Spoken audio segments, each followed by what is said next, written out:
Paul Treyvaud, who has Treyvauds Restaurant in Killarney, circulated a very, very lengthy email. I think it went to all of the public representatives, all elected officials all over the country. And imagine maybe copied many restaurateurs and pub owners as well. They want, or at least he does on their behalf, they want to be moved up. Anyway, why am I telling you about it when Paul can do it himself? Paul, good morning. Neil, how are you, sir? Good. It is quite lengthy, but there's one or two paragraphs that interest me. You're saying that on some date in June, and I'll ask you for that date, that bars and restaurants should be included to be able to open 50 to 60% indoors in June. Is that what I'm reading? So basically, what we're looking at the moment is bars and restaurants in hotels, as you rightly pointed out, can open up. And again, I always want to stress we are delighted that hotels are able to open back up again, and we fully support them. But the problem is that the bars, restaurants on the side street can't. And it's very simple that there's absolutely no scientific proof to say that it's more dangerous to come into a bar or restaurant on the street than it is in a hotel. And what we've done is, it's what's known as in every single house at the moment, it's everywhere, is the plan, as we've called it, that we are going to see an absolute monumental disaster because we have a very small pot of staff to pick from already, and it's going to be even smaller when the hotels picked off everybody, because as I stand talking to you today, Neil, we still have absolutely no idea, zero date as to when we're allowed back open. And you mean that bar owners and restaurateurs don't know if their staff are still available for work? I can tell you now, and anybody who's listening from a bar or restaurant in Cork will ring in and text you and tell you the exact same. They're gone already.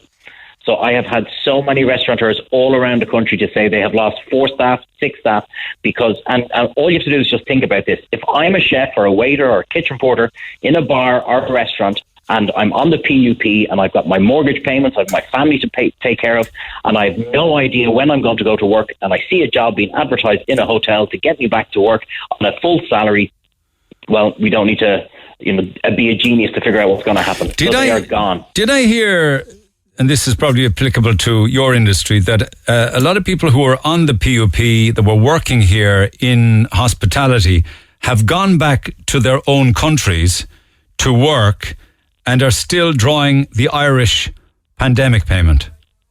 So I am never going to be in a position to judge anybody, but I have no problems just simply highlighting and pointing out what is possible. So a lot of foreign staff that we have in our industry have gone home to countries all around Europe, and particularly in Eastern Europe, where their average monthly salary is between 400 to 600 euro if they're lucky enough to get a job. That's the average salary back at home in their countries. A week? They are now a month. Yeah, I know that. Yeah, a month. Yeah. They are now gone back home. They're fully entitled to claim their PUP. So they're now coming out with about between 1,600 euro a month now from the PUP. But why are they allowed to claim an Irish PUP if they're working in Eastern European businesses? Well, again, the PUP is for people who aren't working. Correct. So it is entirely up to them. But who is going to know from our social welfare system if anybody has gone home and is working back over? It just lands in their bank account automatically. Absolutely. You don't need to claim. You don't need to do anything. It's coming straight in. So I'm just saying that I wouldn't judge anybody, but I certainly have an issue with the system.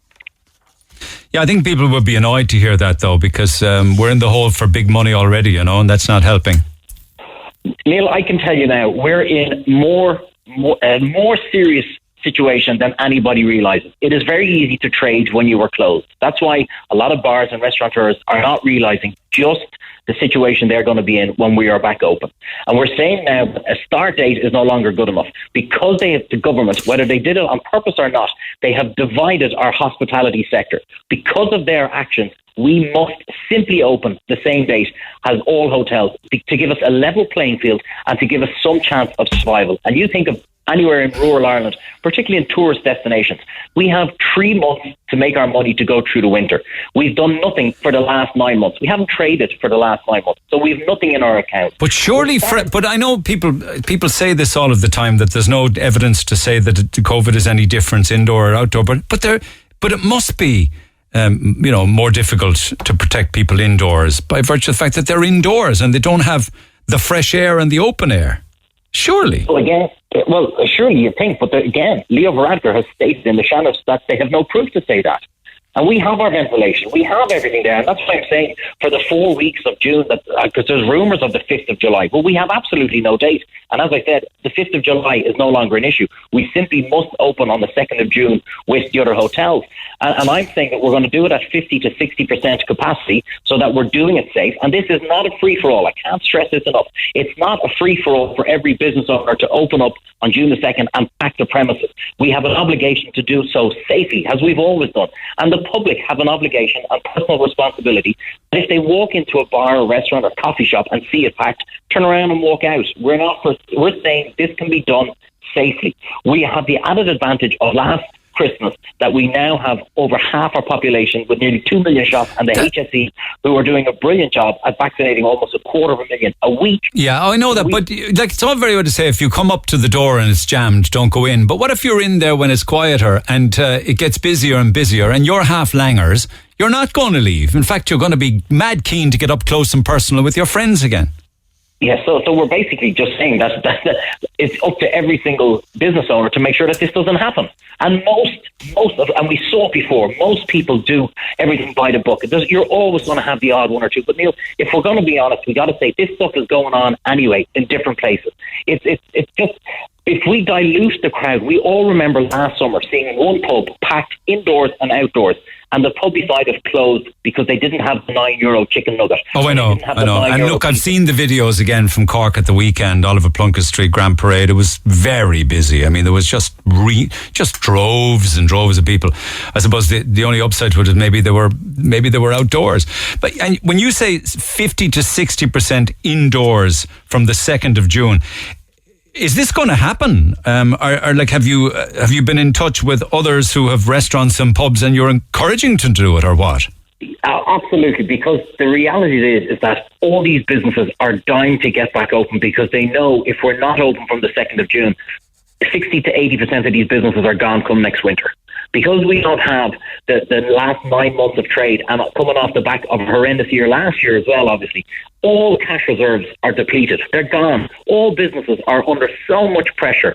We still have no idea of what kind of subsidies are going to be given. Is there any start-up grants? Absolutely. We've been treated, I'm not going to lie, with utter contempt by this government to call so many hundreds of thousands of people's livelihoods in the tourism sector as non-essential. We're deemed as non-essential people to the society. But look what happened at Christmas when they opened. Look at January's numbers.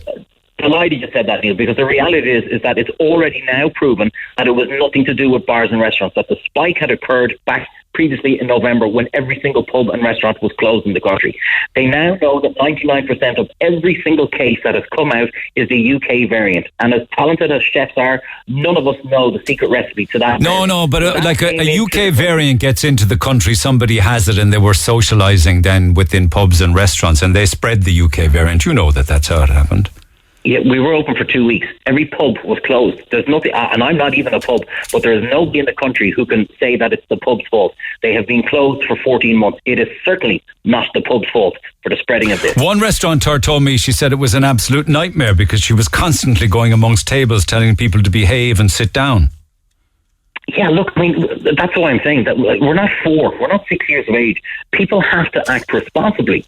And that's what we're going to have to do. But the balance of the tipping scale now with the risk of COVID compared to the vaccine is far more in the favour of the vaccine. So we're seeing that. It's a fact. I don't need to show you that the ICU numbers, the hospital numbers are absolutely plummeting, because even though the cases are still high, it's a much younger spectre of the population that are getting it, who are making 99% full recovery.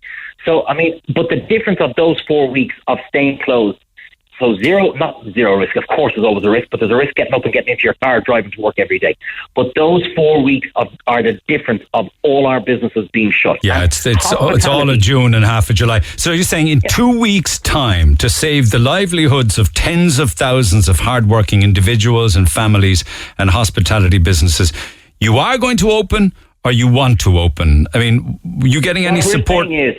So it's very simple. What we're saying is we have a letter that we're asking everybody, it's all over my social media channels, to send to every single TD, because there is an act, I won't get too bogged into it, there's an act that is up for renewal between the 9th and 6th of June. And it basically has given all this emergency powers to the Minister for Health.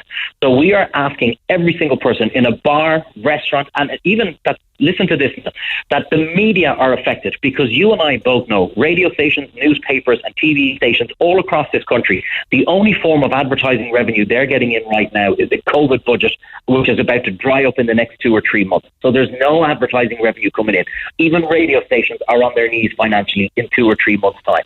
So we are asking everybody to download the letter, either post it or email it to your local TD and say, please do not renew this act. We need to see you're supporting the people so that we know which TD to support. Or even, I was great to heard Ken Flynn's name being mentioned. Ken has actually come out and publicly supported. So, and what about a TD? Any TDs?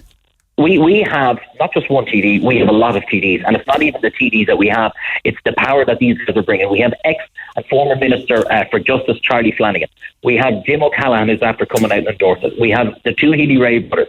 We've got Brendan Griffin, who is former Minister for Tourism, because he knows just how important this is throughout the entire economy. And the tourism pillar goes to everybody. It's the farmer, it's the producer, it's the fishmonger, it's the butcher. I could list off 100. Okay, two interesting texts with different opinions. That man is talking so much sense. I've just come from Houston, Texas. Businesses operate smart and operate open.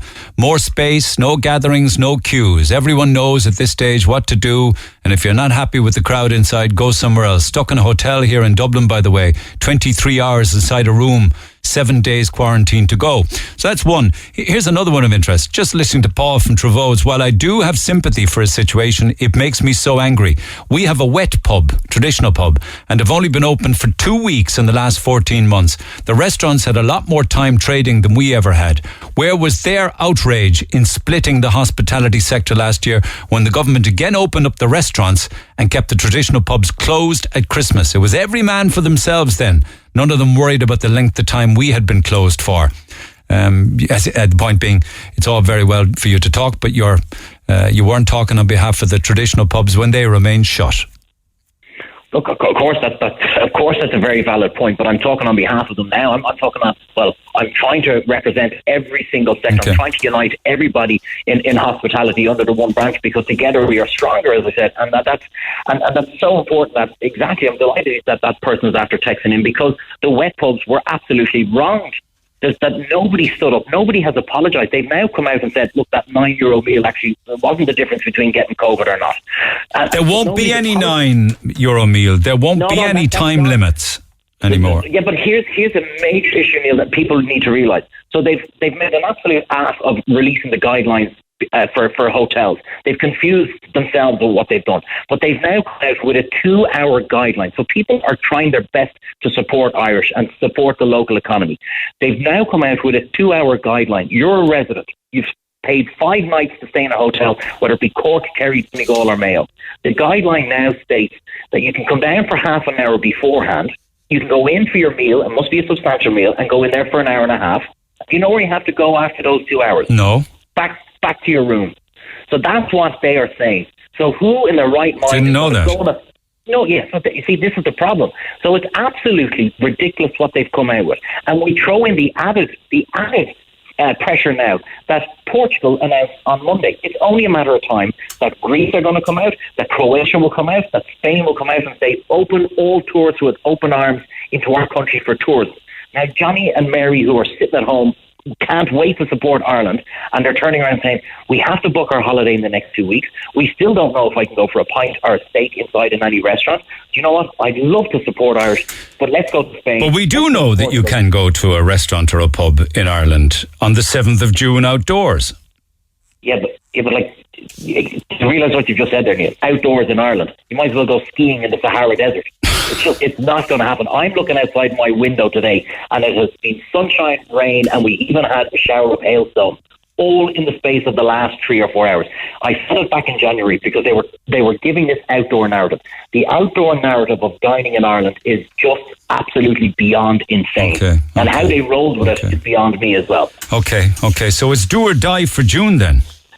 We have, because of the way they've done it, because of the way they've separated us and split us, we have to be open at the 2nd of June, because and I just don't want to be turning around in September, October. I'm already seeing businesses who've told me they're not reopening, that they're gone already. And 50% inside, no ordering or standing at the bar kind of thing. No, absolutely, and a zero tolerance. So that if, I don't know who it is, if it's the guards, if it's the health inspectors, I don't know who it is, but if somebody walks in and turns around and says, "Oh, you kind of get taken to whatever here, like, the place is packed, so we're shutting you down straight away, and not so sure we're going to renew your license." So it has to be zero tolerance. Nice guy, Paul Treyvaud, nice guy, but I'm afraid the politicians don't care about getting a few letters. They'll just ignore them. Civil disobedience is what's needed. Do you know what? Well, I mean, we're not going to beat a government by threatening to break the law. And more importantly, we're not going to garner the support of people of Ireland by threatening with civil disobedience. But I can tell you now for a fact, the two most important things for a politician in their career is A, to get into power, and B, stay there. So trust me when I tell you that this letter going to every single politician. I mean, there's already hundreds, if not thousands of them gone already. Now we're going to send them all the emails. Again, hundreds, if not thousands. Okay. They are going to come under immense pressure to say whether they support the destruction of the biggest sector in this country, or if they're going to make sure they do. Okay, here's what I'm going to do when we get off air. We'll send a group email to Cork TDs, city and county TDs, and ask them a straight question on that as to whether they support your suggestion or not. Be interested to see how many of them come back, but we'll certainly do that and await their response. Download the letter, Neil, and to make it more effective, get everybody in the station to send it, because you guys are under a huge pressure too. Trust me. You, Brenda, the whole team, everybody send the email to all your local TDs. I certainly can direct traffic to your Facebook and to your Twitter accounts. Well, on my Twitter at Paul Treyvaud, and I've just put up 2 big threads there now. One for all the TDs in Munster. So somebody's sitting there and listening. They're going, "I'd love to send that email, but I don't know what the hell your man was on about." Okay. The link for the letter is on my Twitter, and the link for every single TD's email and who they are is on the Twitter account and their email address. It is simple to do it. Okay, stay in touch. Watch this space for details. Thank you, Paul. Neil Prendeville, the voice of Cork. Weekdays 9 to 12. Cork's Red FM. Red FM.